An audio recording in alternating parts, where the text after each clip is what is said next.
Welcome to the podcast. It's the magical holidays.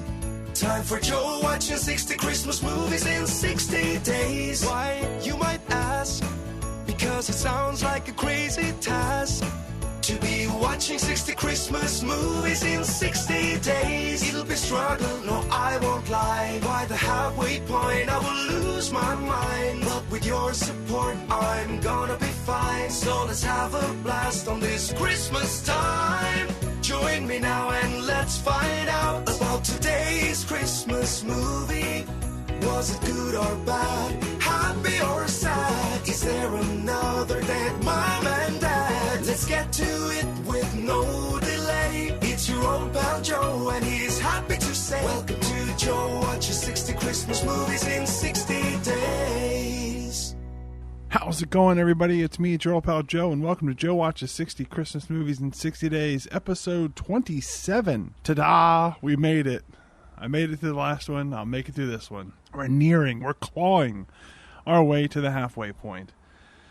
Before we can talk about today's movie, which I did not enjoy, let's instead talk about my good friends over at Third Eye Comics. Third Eye Comics, your home for all the comic book pop culture, movie, music, and tabletop gaming materials that you could ever hope for. In the Annapolis area alone, Annapolis, Maryland, for those of you that do not live nearby, they have 3 gigantic stores that you can visit. I recommend you do visit them if you can. It's an experience unlike any other to have stores filled with these types of things that are just so big, so nice, so pretty.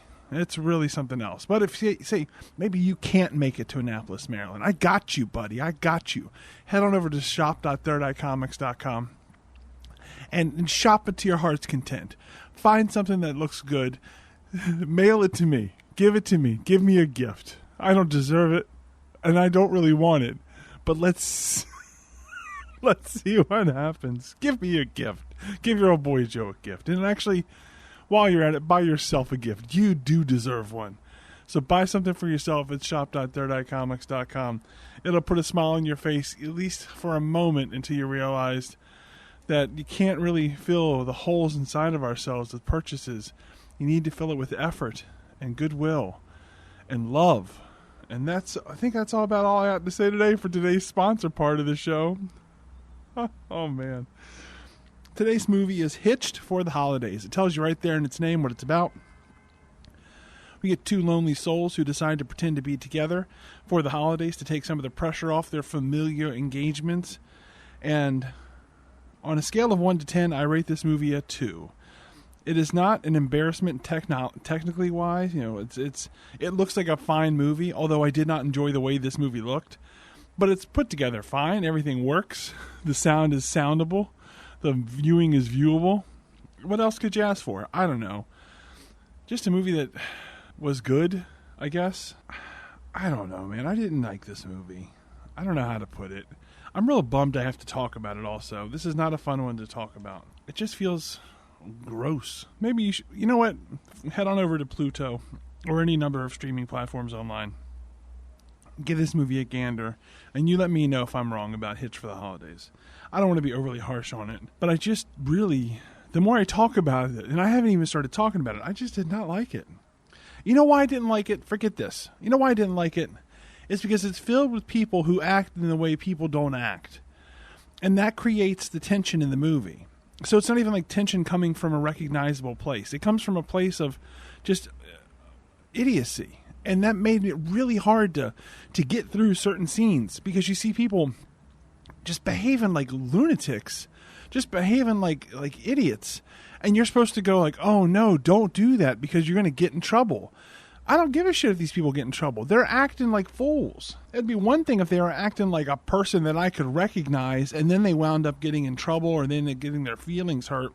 I mean, I would go, oh man, I can empathize with that. I recognize how I could get into that sort of situation. I cannot recognize how I'd get into that situation. All right, let's talk about this movie, folks. We open with shots of the big old city, New York City. We find out via the radio it's Thanksgiving. We then join our main character, Rob, one of our main characters, Rob, in the back of a taxi breaking up with his girlfriend. He seems pretty nonplussed about it. He says, it was fun while it lasted, right? She hangs up on him. We then see him having Thanksgiving dinner with his family. His family gives him a hard time about breaking up with yet another girl. We then jump over to the other main character, Julie, who's having her family's Thanksgiving dinner. Julie is Jewish, which is significant insofar as this movie wants to make it very important. She's having dinner with her family, and it seems that her mom has invited an that's not really a boyfriend, but a guy she dated a couple times who's a podiatrist and is obsessed with feet. And that is hilarious. Inherently hilarious. What? You're a foot doctor? Hilarity. Hilarity. Hilarity. Not stupid at all. Just hilariousness. Anyway, he keeps hitting on her at the dinner, and she just keeps kind of playing it off and never once says that she's not interested in him. We learn that Julie broke up with her fiancé, the details of which are hidden from us, but there was a breakup between her and her fiancé a year ago, and she's still not really officially back on the market, but her mom is pushing her very hard. Her mom is a Jewish mother cliche. It is absurd, and this is one of the characters in this movie that just doesn't behave like even remotely like a real person. And it makes it so hard to get along with them as a character. Back to Rob visiting his grandmother in the hospital. He brought her some food from Thanksgiving. We find out his grandmother has congestive heart failure and seems to be really embracing the fact that she could die at any moment. She does not know how long she has. Rob's not going to hear of it, though. The doctors could be wrong. And she goes, no, they're not going to be wrong. I might not even make it past New Year's. Talk turns to Christmas, though. He asks if there's anything that he can get for her. All she wants, though, is a wife for her grandson, Rob. Her favorite grandson, she says. She wants to meet the woman he'll marry before she goes. She wants to know that he'll be happy after she's gone. Neither of these things can be guaranteed. Like, none of this is guaranteed. And these characters just act like, well, shit. I guess it's true. I got to get married before Christmas. Or at least not married, but, in a relationship where they might get married. He then, he's taken aback by her demand, if you will, and says, well, I was going to surprise you, but I'm seeing someone and it's pretty serious. Oh, really? What's her name? And he looks over at the bedside table next to her hospital bed and sees a vase full of roses. And he says, Rosemary. Rosemary's her name. His grandmother's overjoyed. She needs him to bring her by. Why not bring her by on Christmas Eve? He knows how special that day is to her.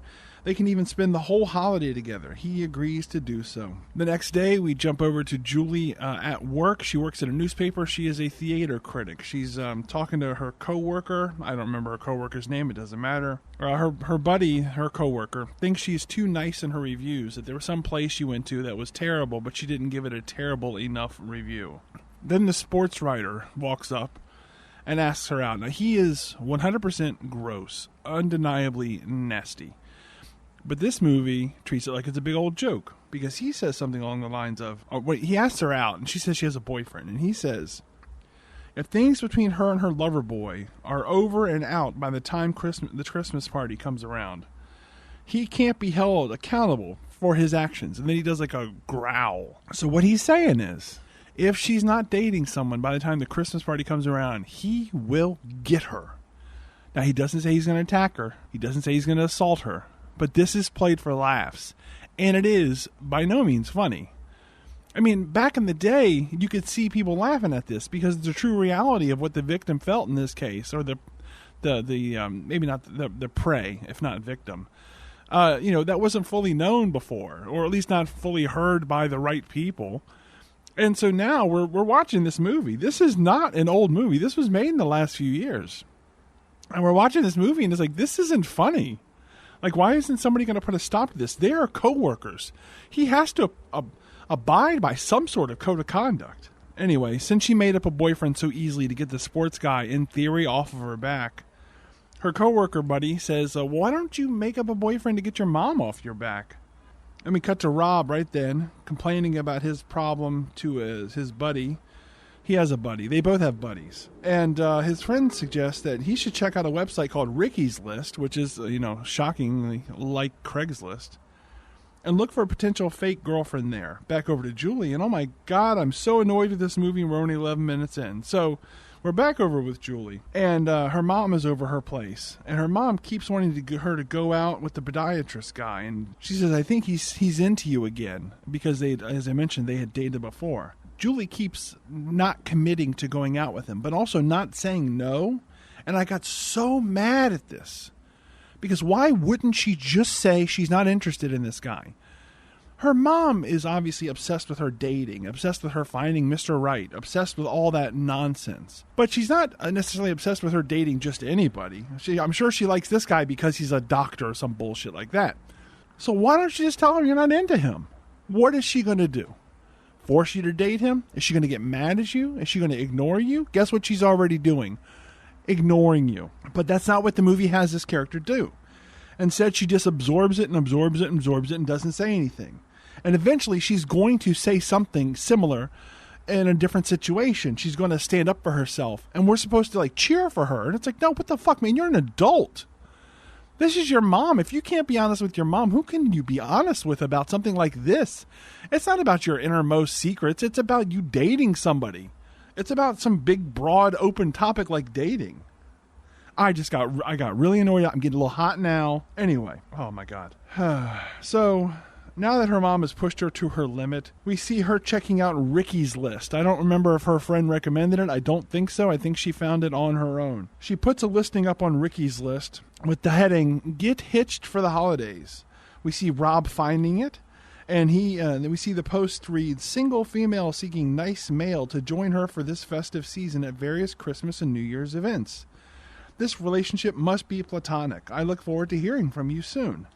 He immediately reaches out. The next morning, Julie awakens to find a number of responses. And also, I want to add here that her post included a picture of her.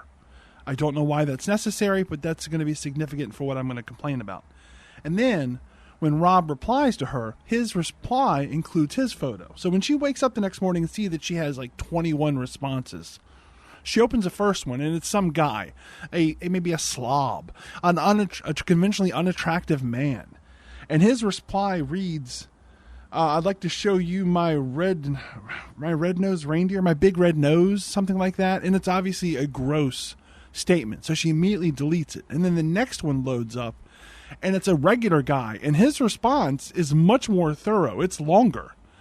And she just immediately deletes it. I'm guessing because he doesn't look like an attractive man to her. And then she deletes 3 or 4 more, delete, until she gets to one with Rob. And Rob is a conventionally attractive guy. And she stops. She goes, "Oh."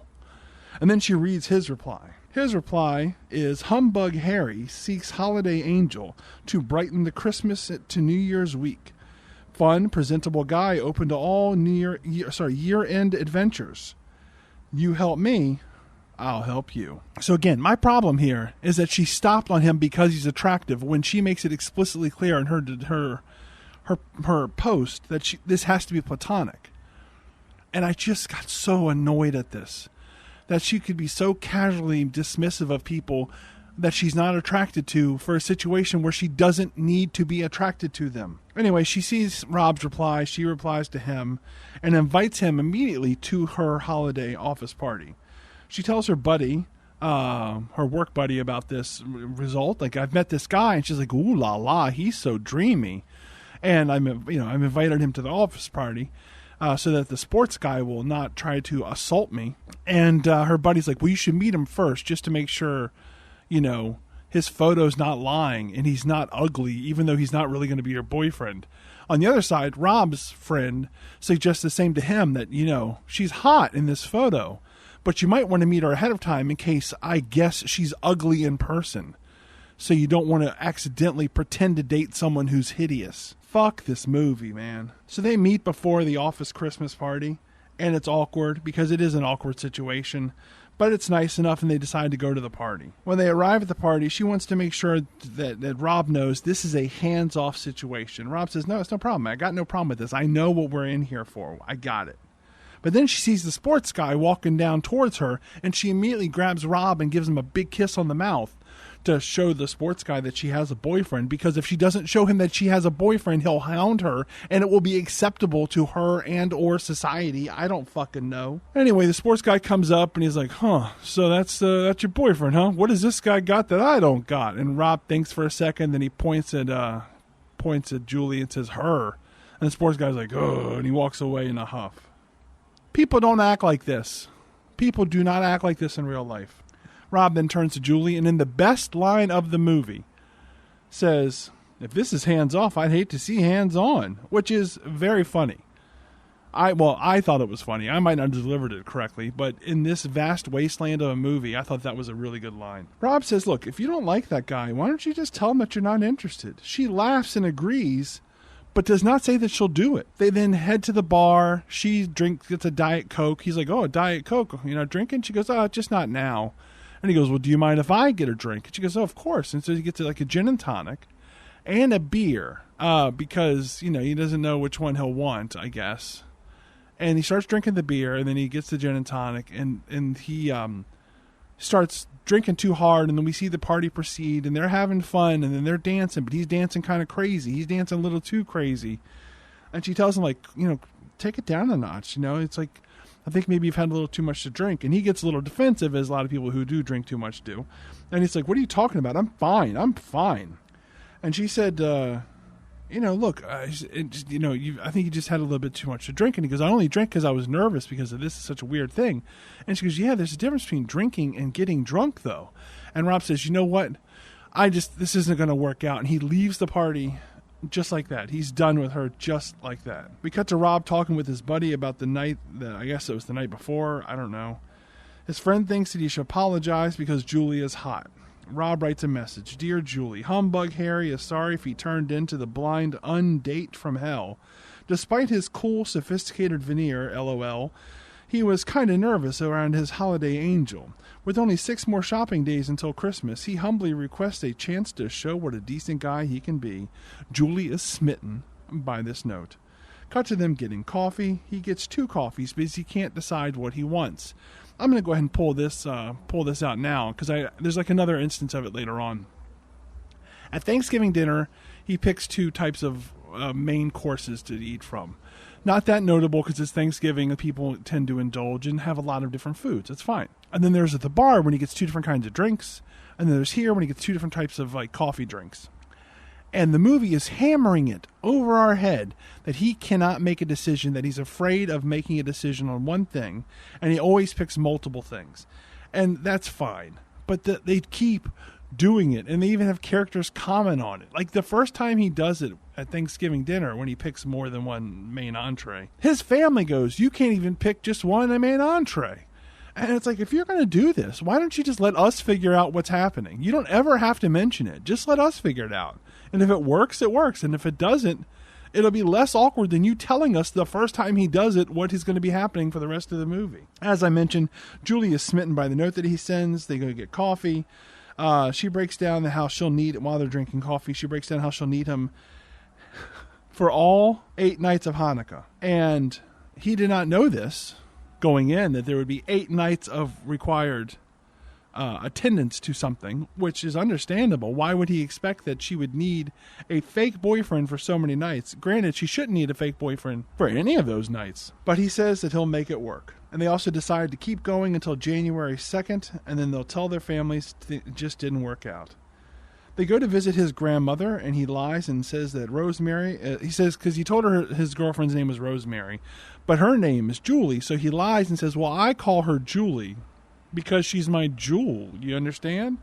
And his grandmother thinks that that's just the cutest, sweetest thing. Grandma, seeing Julie, says she has kind eyes, and she's going to make her grandson very happy. Julie, playing along, says, well, I hope so, because he makes me very happy. Rob makes conflicted faces. Afterward, Rob explains how this scheme is to answer his grandmother's dying wish, and breaks down, the whole thing where the grandmother said that she hopes she could meet the woman he's going to marry, etc. And he asks Julie, said, why are you doing this? She says, well, my mom was going to set her up with every guy she came across with if she didn't do something. That's her whole reasoning. He is trying to convince a person who is dying, who will spend their last moments on this earth soon enough, that things are going to be okay so that they can pass in peace. Her reasoning is she can't stand up to her mother. They head over to Rob's family's place for decorating the Christmas tree, and they invite Julie to help decorate the Christmas tree, or as they call it in this movie, because it's what people call it sometimes, trimming the tree. They ask her if she'd like to help trim the tree. She goes, I don't know, I've never done it before, I'm Jewish. And they said, oh, it's easy, all you do, and this is how they explain it, all you do is you take an ornament, you find an open spot on the tree, you hang the ornament, make sure there's enough support, and then you're done. So in case you're wondering what she thought she'd have to do, they tell her. And she's like, okay, I'll give it a try. She will give hanging an ornament a try. Also, look, in this culture, in this world, where one type of culture, a culture that celebrates Christmas religiously, and I'm not trying to name names, I'm just saying, like, if in this world, in this American world at least, celebrating Christmas is the norm. It is pushed everywhere, for good or bad. I celebrate Christmas. I'm not religious. And so that's just become the norm for our society, that you will celebrate Christmas. Which also means, for the most part, you are aware of Christmas traditions. Because it's one thing to not do the act. It's another thing to be ignorant of the process and the culture that surrounds that act. When it is everywhere. For good or bad, it is everywhere. So for her to not know the basics of what trimming a tree could be, fine. You don't know the terminology? Fine. It's decorating a tree. That's what you see them doing. And you're saying, I don't know, I've never done it before. You've never decorated anything before? I think a season or two ago, I watched a movie where one person was Jewish, one person was not Jewish, and they were coming together. It wasn't romantic at first. Actually, very similar to this movie.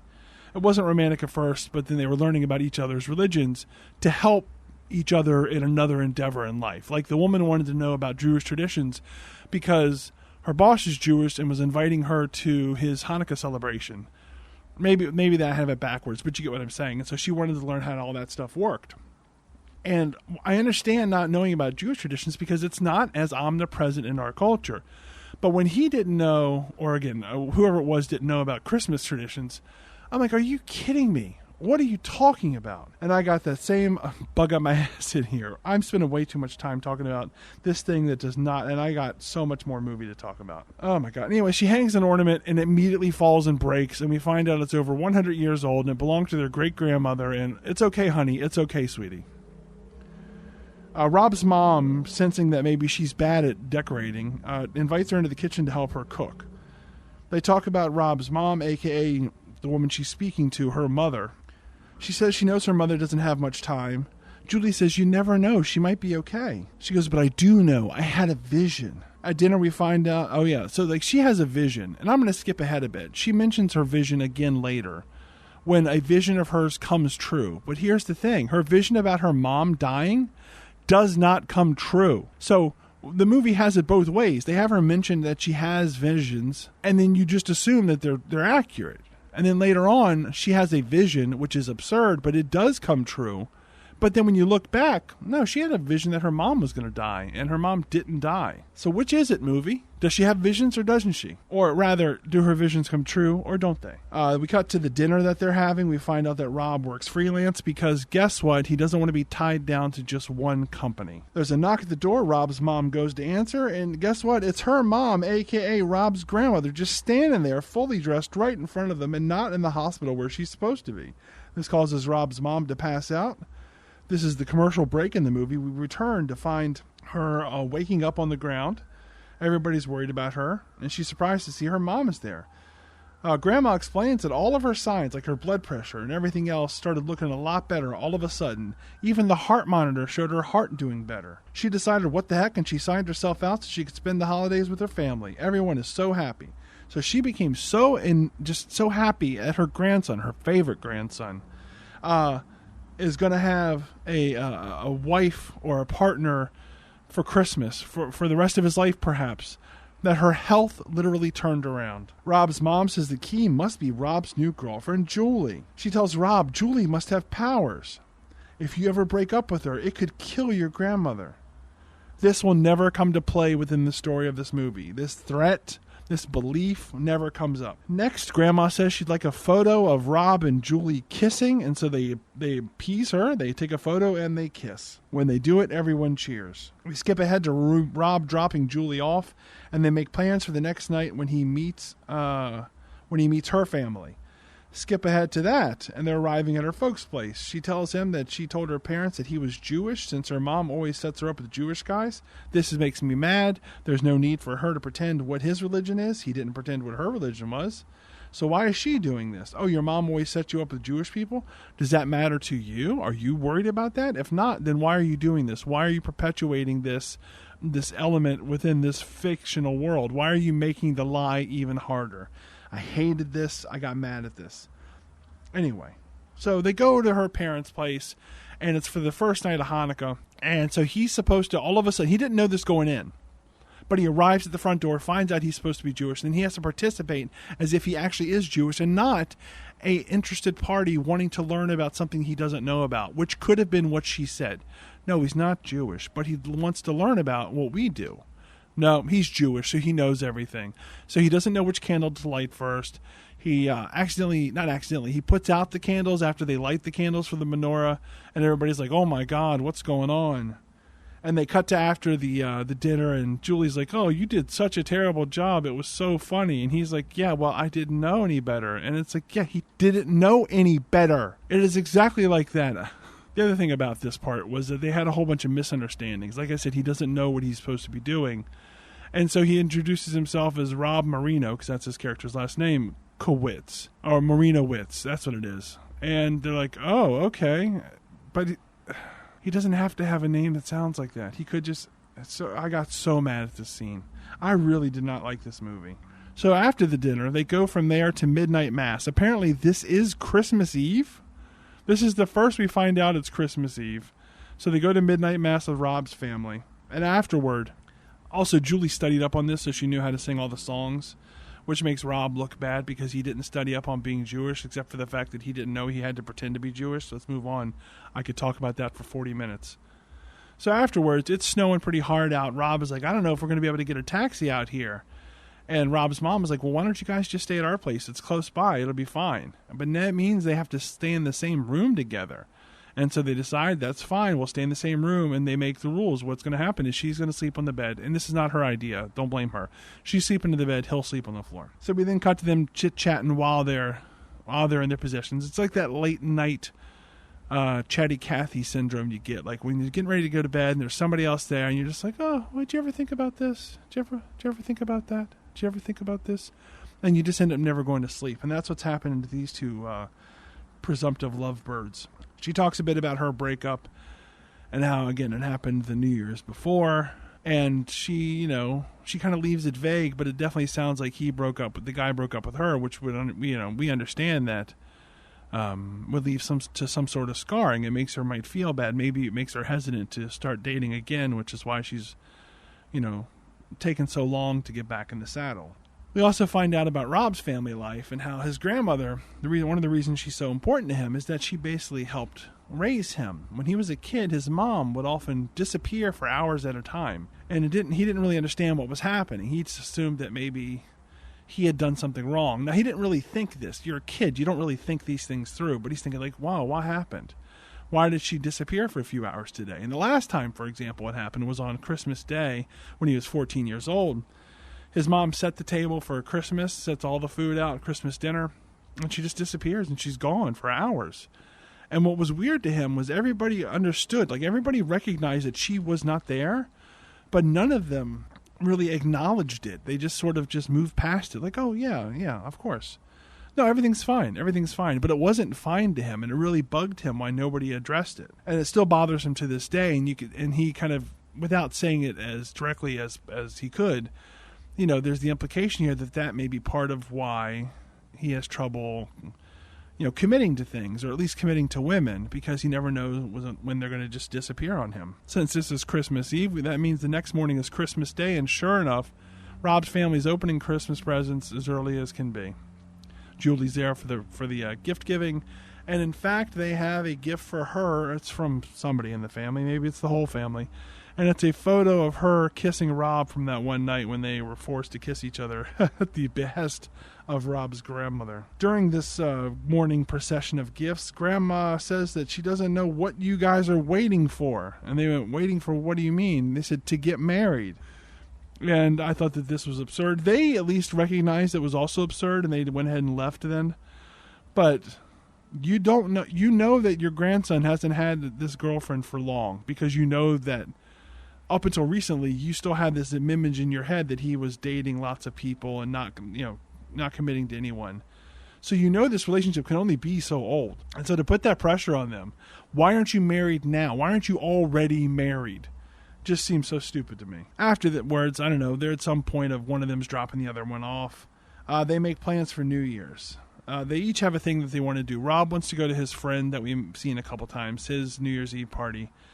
and she wants to go to her work New Year's Eve party because it's near Times Square, and then she could see the ball drop. He says that they'll make it work and they'll be able to go to both, which, even though it's not presented like a big deal, we can see, based upon how it is presented, that this is him trying to kind of make things work for somebody else, to be a bit sacrificial. Or sacrificing?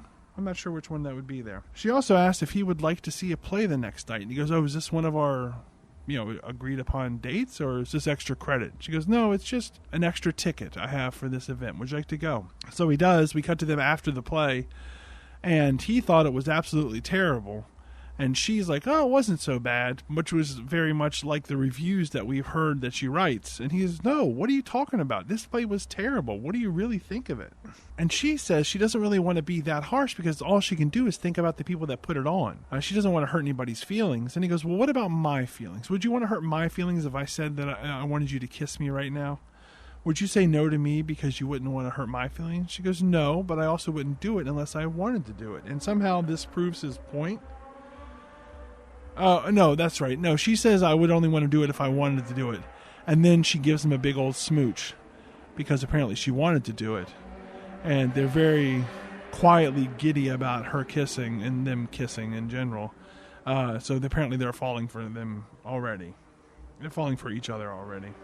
The next day, it turns out Julie wrote a much harsher review than it implied she would, because now she's coming out of her shell and she's being more authentically her. Next, we see Rob at his job, getting congratulated by the boss on some big project that he completed, and asking him if he would he consider joining them full time, because they really like his work and they'd like to have him there permanently.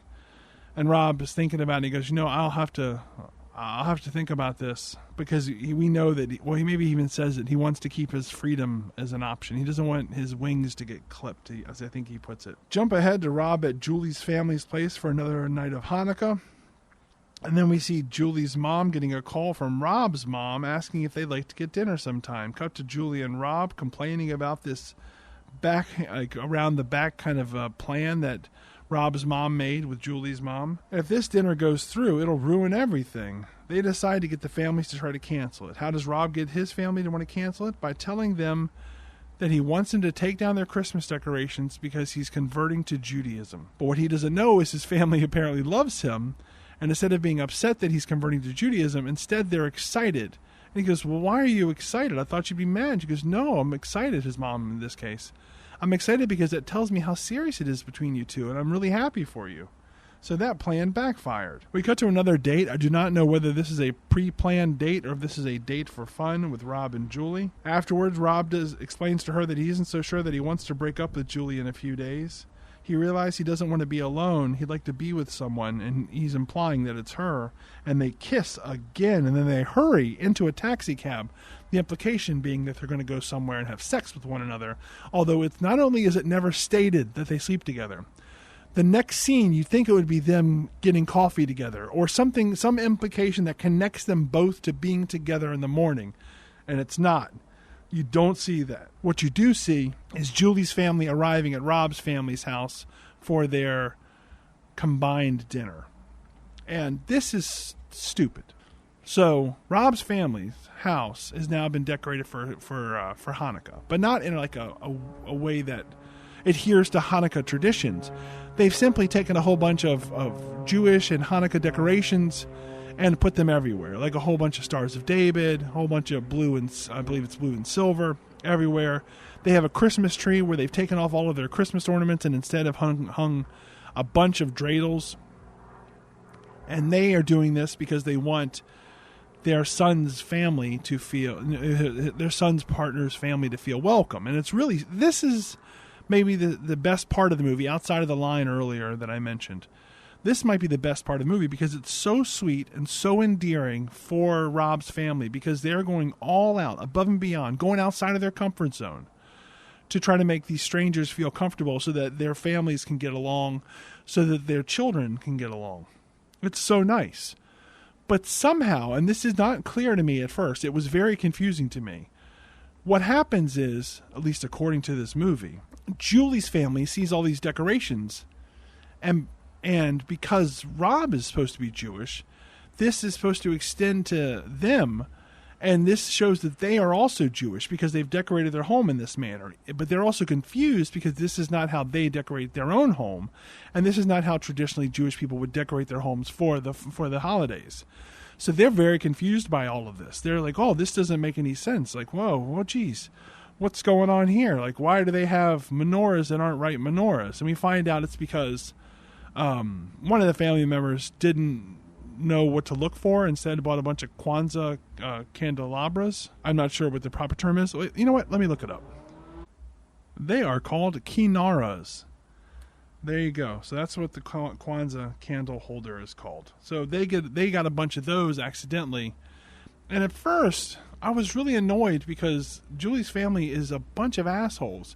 Like, well, those aren't the right kind of menorahs. Those aren't the right kind of decorations. Why do they have dreidels hanging on a Christmas tree?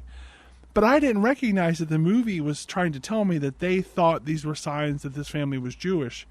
And instead of seeing it like, look at all the trouble these people have gone through to make us feel welcome. And so I got really mad for about 2 minutes before I understood that the movie was just bad at telling me what was actually happening. Anyway, despite all of these confusions, both families dance and have a good time. That is, they do have a good time until Rob's grandmother collapses. Cut to everyone at the hospital. Everyone tries to make everybody else feel better. The families get along, but then Rob's mom mentions, when Rob told us he was converting, and with that, the jig is up. Julie's family's confused, and so Rob explains he's actually not converting. He just told his mom that because he thought that they would get mad and cancel the dinner, so they wouldn't find out, so that Julie's family wouldn't find out that they're not Jewish.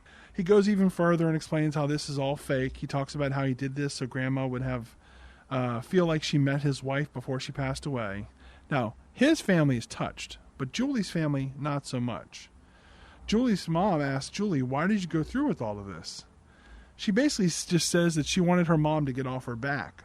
Julie starts admitting to the different lies she's told, including, this is something apparently she's never told her family, that it wasn't that her fiancé broke up with her last New Year's Eve. She broke up with him, and she never told anybody this before because she didn't want to be given a hard time for breaking up with somebody that they liked, which seems like a dumb lie to tell. Eventually, Julie storms off, and then Rob follows after her. She says, "Are you just doing this because you want your grandmother to be okay or whatever? It doesn't fucking matter." And he says, "No, it's not that. But also, why did you lie to me about your breakup?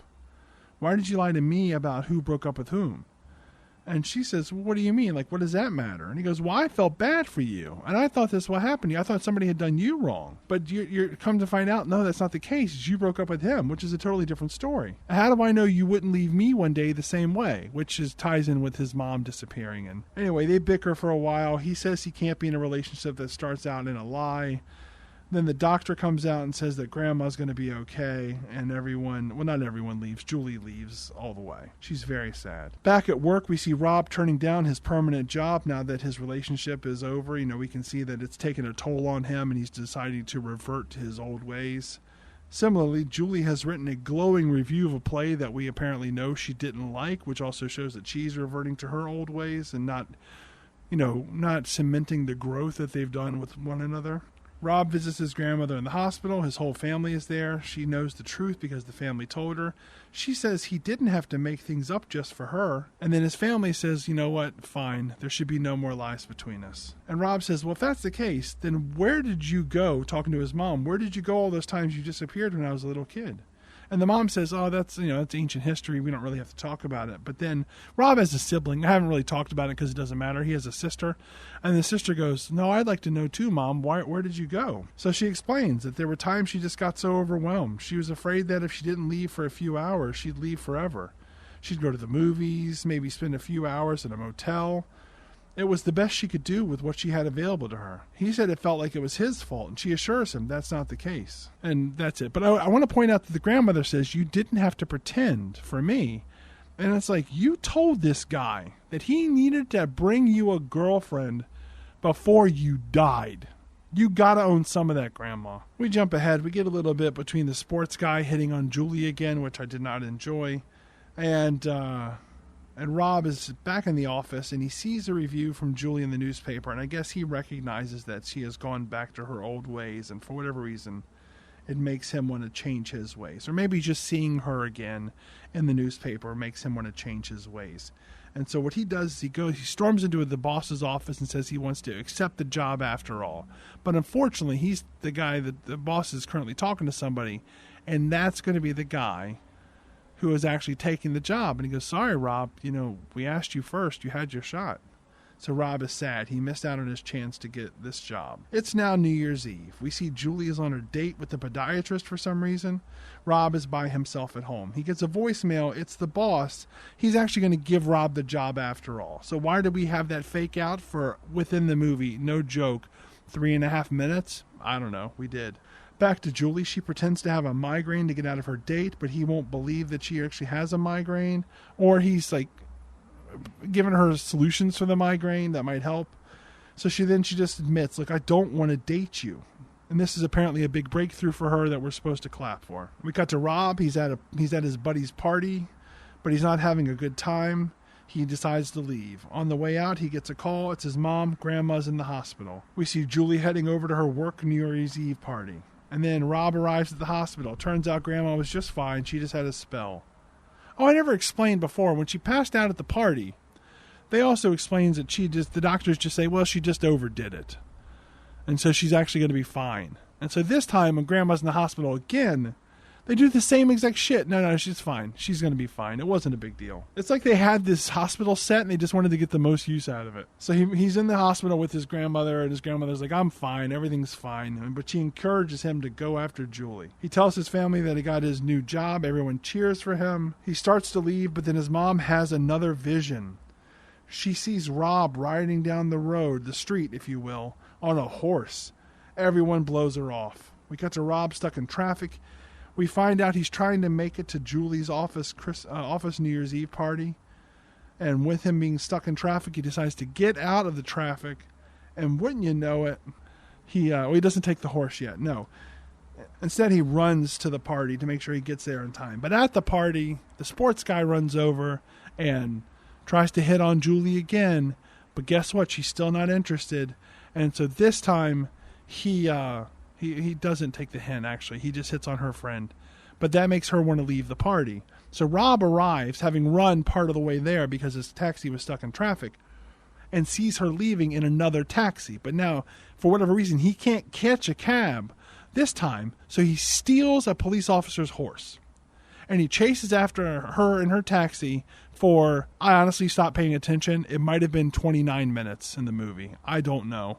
So he chases her down on the horse. And when she gets out of the taxi, he stops riding the horse. Maybe he fell. I genuinely stopped paying attention. The police officer catches up and he goes, buddy, what are you doing? You can't steal my horse, which makes sense because, you can't steal someone's horse like that.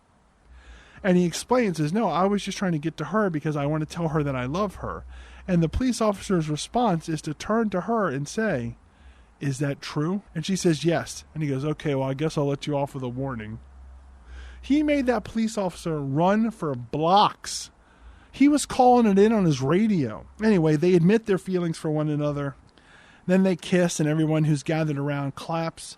It's midnight. Everyone cheers. Then we get an on-screen message. Rob and Julie got married the next New Year's Eve. And then there's an ellipses, and then it adds, by a priest and a rabbi. We also find out that Grandma Teresa danced at their wedding. There's also a couple other updates that don't matter whatsoever. And then the movie ends. As I end my notes, bottom of the barrel. This is not as bad as some movies, like the horror movie I watched for Halloween this year. No, it's not as bad as that. But by no means, by zero means, is it any good whatsoever. I did not enjoy this at all. Boo. Who's the MVP of this movie?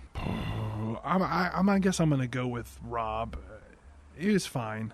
He's played by Joey Lawrence, who has been in 3 Christmas movies I've watched so far. He's also the singer of a Christmas song that I unironically like. So, he's not all bad, I guess. This was just a bad movie for me to watch. Thanks for listening. That's the end of episode 27. I'm tired and I'm cold and I want to stop talking for a while. So thank you for listening. Thanks for hanging out, and I will talk to you again next time.